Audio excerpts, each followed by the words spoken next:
Dövlət Departamenti minlərlə vizanı ləğv edib. Bu barədə Amerika Birləşmiş Ştatlarının dövlət katibi Marco Rubio açıqlama verib. O, bu addımın ABŞ-nin milli maraqlarını qorumaq məqsədi ilə atıldığını və daha çox viza ləğvinin gözlənildiyini bildirib. Dövlət katibi xarici tələbələrin siyasi fəallıq göstərməsinin milli maraqlara zidd olduğunu dilə gətirib.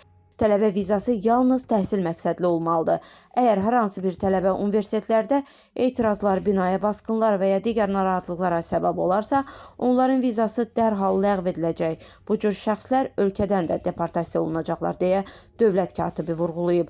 Rubio vizaların ləğvinin ABŞ-nin daxili qərarı olduğunu və məhkəmələrin bu məsələyə müdaxilə etməyəcəyini də söyləyib. Tələbə vizası hüququ yoxdur.